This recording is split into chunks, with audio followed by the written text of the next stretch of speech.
What's going on? Welcome to Unlocking Your Inner Strength. In these episodes, I share with you insights and inspirations that have come to me on my path in life, and hopefully they can be a welcome hand of guidance as you move along your journey. I teach because I'm passionate about my message. I teach because it helps me to learn more deeply.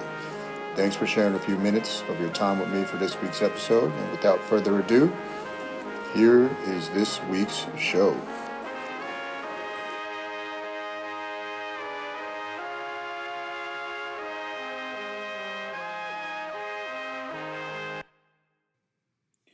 What's going on, everybody? It's Kyle with another episode of Unlocking Your Inner Strength. This is episode 248. I was off last week, one of the few weeks I did not record. We had Leo's funeral, which was a very nice service. It was a great day, a day to celebrate. So I'm back this week, and two things I'm going to be going over is we had a wonderful trip to the Hippy Hut for Valentine's Day weekend, me and Devin. You might be saying, what the heck is a Hippy Hut? I'm going to get to that, so just hold tight.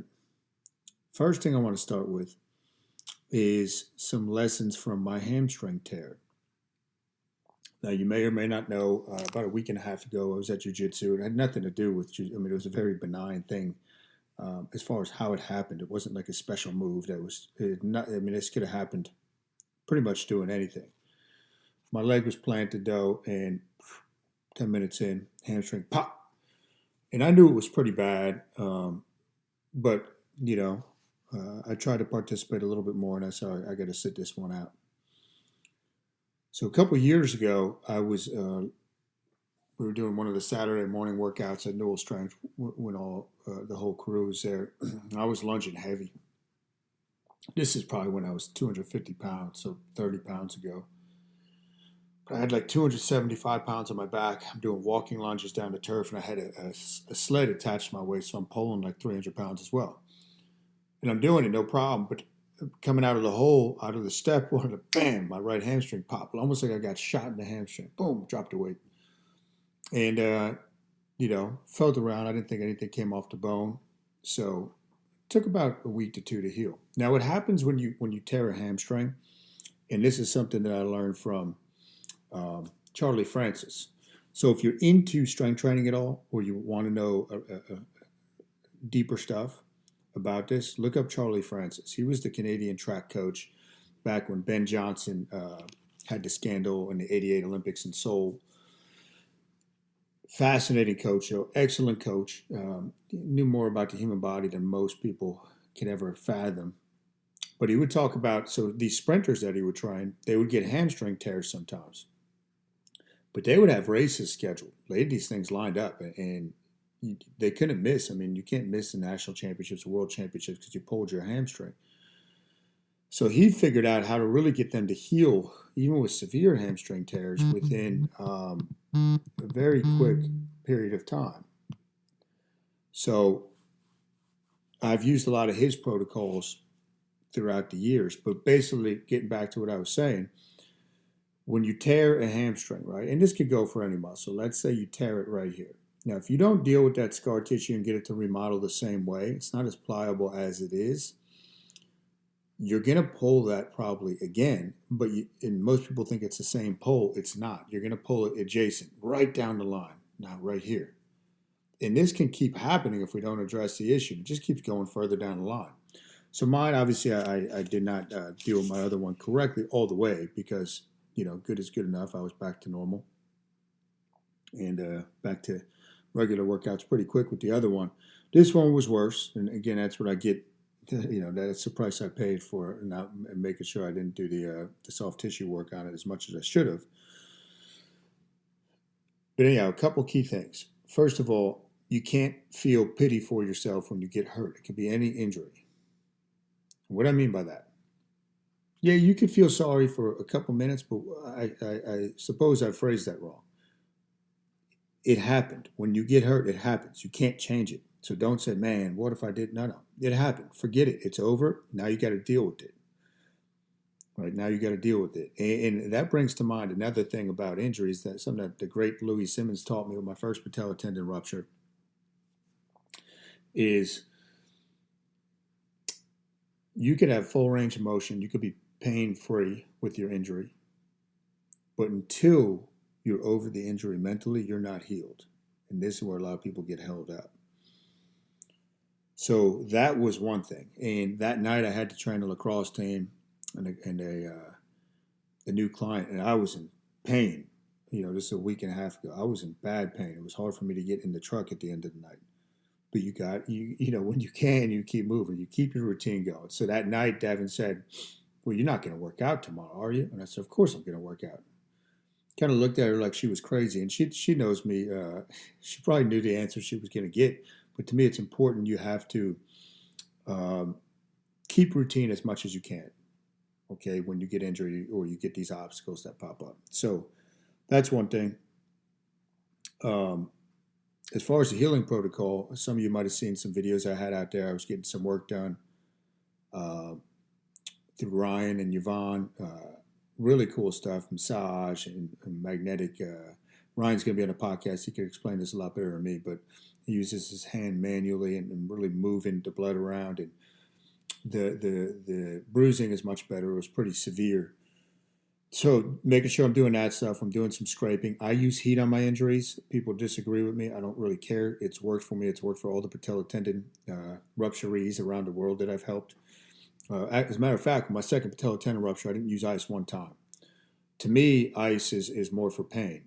I want to get blood there as much as I can. So I'm trying to get blood to heal. Blood, you need movement to heal. So you need blood to the area, but then another reason why you got to keep forth with your movement, even when you get injured, is overall blood flow, right? Your body is a big pump. You got to pump blood through the body to help it heal, and it's good for your brain. The more optimistic and positive mindset you have, the easier the healing process is going to be. So that's my 2 cents on the hamstring tear. Now, me and Devin, I took her away. My buddy Frank recommended this place a couple months ago. It was right around Christmas, called the Hippy Hut. And I look at it and say, how the heck did he find this? And there's a couple lessons within here, whether you own a business or you're just looking to experience life on a different level. So we went to the Hippy Hut, fantastic place. We didn't get to use the whole grounds because it was ice and snow and whatnot. But the Hippy Hut's about a 10 by 10 hut. It's got a wood-burning stove, got a futon. It's decorated really cool. You got to see it to believe it. A lot of subliminal stuff in there, just really cool stuff. It's got a couch. It's got a sink. We did not have running water because it was freezing outside, below freezing.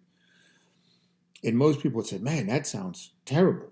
It was fantastic. It was awesome. They had an outhouse in the back. And I could tell you this. Me and Devin, we were there Friday. We got there at 3 o'clock, came back Sunday, got home probably around 1. We haven't had that much one-on-one conversation and laughter in a long time, if ever, right? I mean, there's no distractions. You don't have your computer. You don't have a TV. And we were just chilling and really laughing a lot, which is great for the soul. Resting, just going at our own pace, reading. Then we'd play a game. And we'd eat dinner together. And it was just really good. But it shows you life is meant to be simple. We get so distracted with all these gadgets and always having to do something that takes us out of the present moment. How do you get to be more in the present moment? That's really what we should be asking. That's where all power comes from. And that was right up my alley because I'm an extreme introvert, and that's how I recharge, is being by myself. It was getting to Devin a little bit, but then she came back around. She was looking for some type of more stimulation. But then we had a great weekend. Look for opportunities where you can just think, okay? And even if you're not going to go somewhere where you can do this, you should have thinking time built into your week every single week. Thinking time, where you sit there and you think with the pen and paper. Get rid of your phone, get rid of all this, pen and paper. You think and you write down. And you could use write down the question that you want to try to figure out before you go to bed the night prior. So Thursday night, what's my question tomorrow? Write it down. So my subconscious could go to work on it too while I'm sleeping. But thinking is critical, right? It's a quadrant 2 activity, meaning it's super important, but it's not urgent. So think of how can you just think and then be. Put yourself in situations where you're just there. You're. That's what happens a lot of times on vacation, right? So that's key. And I was just marveling at this guy Steve that created the Hippy Hut. It's what I call the purple cow, taken from Seth Godin, who's a great author and somebody I've read pretty much all his books. He used to talk about the purple cow. The purple cow, you're driving by a field and there's cows out in the pasture and they all kind of look the same, except there's one that's purple, and that one really stands out. And you can use this for business and all that, but this was a purple cow. I mean, to take this and say, okay, I'm going to take this 10 by 10 structure that was back here and turn it into a really cool Airbnb experience. And the reviews are off the chart. I mean, you see the notes people leave there, and it's just everybody goes there, and it's like a magical, um, it's like a magical place, right? Like a different reality. And you're not getting the Ritz Carlton. You're not getting you're not sitting in a hot tub, and all that stuff's good too. But he took this and he made it such a unique thing that it can't help but stand out. It's so different than anything else I've seen before. And it was a really great experience, and I highly recommend it. If you would like to go to the Hippy Hut, it's in East Windsor, New Jersey. Shoot me a message, and I'll try to find it on Airbnb for you and send you the link. Really cool time, and got some good rest, got some clarity and peace of mind. Had some revelations that were coming to me when I was just in the environment where I can just chill and have no outside stimulus coming in. But that's important, right? That's important. So that's what I got for you today. It's good to be back. That's episode 248 of Unlocking Your Inner Strength. Please hit the like button, the share button, or if you're listening on iTunes, please do a review if you can, if I can get that word out. And tonight, KyleNewell.com should be fully functional to all my books and books that are coming out. And I've got a new Masters of the Mental Verse course that's coming out. So a lot of good stuff to look forward to. I appreciate your support, and I will see you all. You wrote for today's episode. I appreciate you and your time, truly. I'm humbled and honored if you made it to the end of this episode. Don't forget, you can go to KyleNewell.com for your free ebook written by yours truly on getting started with fasting, infused with 5 mind map principles never before seen. This is something I have not given out to anybody else that'll help you see the light when it comes to your fasting journey and creating better health, both physically and internally. Remember, it's all about the mind, body, and spirit. Until next week, peace.